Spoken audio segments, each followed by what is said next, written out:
YouTube. Hello. Ranger Reno here. Got my nephew, Dubois. Dubois, the French Canadian, is along with me. He's going to help me film this section. This is part 6, 7, whatever. We'll get it straight eventually. But like I said, we're building on fundamentals. And now today, we're going to take those fundamentals and put them into practice. And I'm going to show you an actual set. Dubois is going to do some filming. We're going to try to show you the nuances of an actual set. Well, not an actual set. We're mocking this thing up because I don't want to make an actual set right now.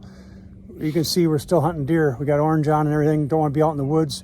Lots of gut piles out there. Be drawing those yotes around in the neighborhood, right, Dubois? Yes, sir. Lots and lots this year. And we'll get them going a little later. We'll get you some real footage when the yotes start hanging in the barn and we put the skinning knife to them.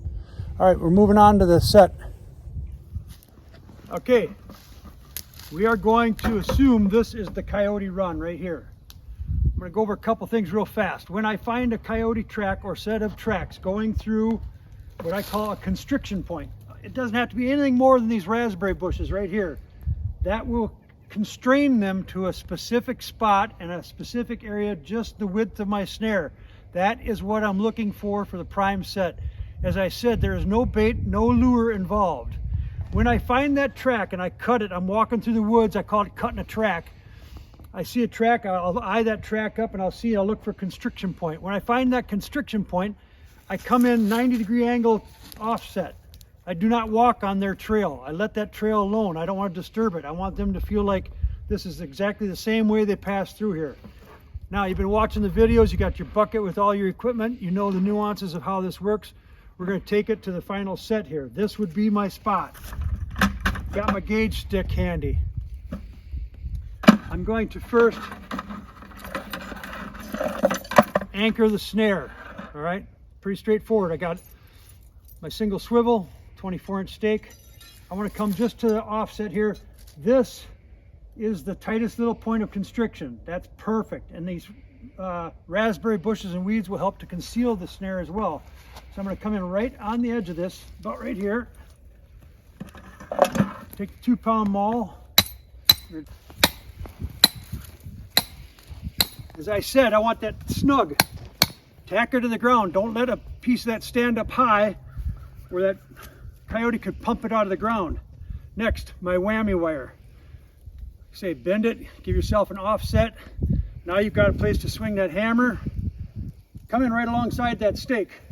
Don't go way out here or anything. Come right in here because you're going to run that cable right up the side. All right, there we go.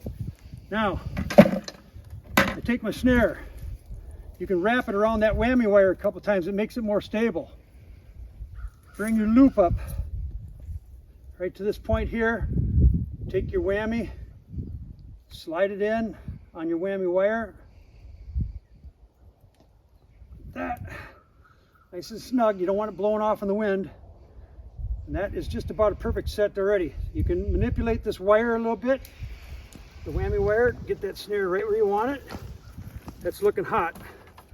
Now, the gauge, remember, Coyote, to the ground, to the bottom of the loop, right there, on the mark, loop diameter, on the mark. I got it. That is your final set. I'm done. What did it take me? 45 seconds, we're rocking and rolling. That's it. Now, Dubois, you want to come in a little bit closer, take a look at that. You can see your whammy wire. It's all, when you come in close, you can see all this pretty well. Now, he's going to come through here and he's going to trot through this area. Now, trick of the trade. We talked about tricks and trade and making sure you got this all straight. What I like to do on a set like this or any other set where I can is I try to find a chunk of weed, some kind of piece of weed. Nothing too big.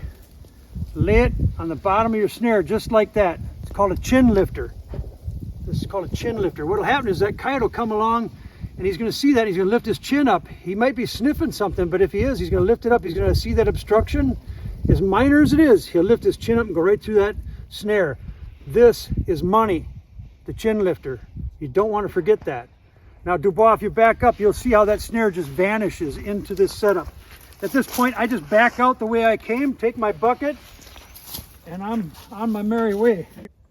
All right, so like I said, These snares can be very difficult to see, especially when you're swinging a little bit of a wide berth, trying to leave them alone while you don't have a coyote in them. It's good to mark your snares somehow. This is 10 foot to the left of where my snare is actually set, so I've got a point of reference where I can see this at a glance. I know I should be looking 10 foot right, and that's essentially where my snare is going to be. If I've got a coyote, I'm going to see it instantaneously. But when I come back to look for that stake setup and everything in the spring, to pull that stake out, retrieve my old snare and all the hardware that's on it for rebuilding a new snare, this is invaluable. So make sure you take a little marker ribbon with you. That's how you make a coyote set with a snare. It's very straightforward, lots of nuances, but I think I've taught you just about every nuance there is. We're going to be showing you some more coyotes later on when they're in the snare and coming back to the skin and knife in the barn.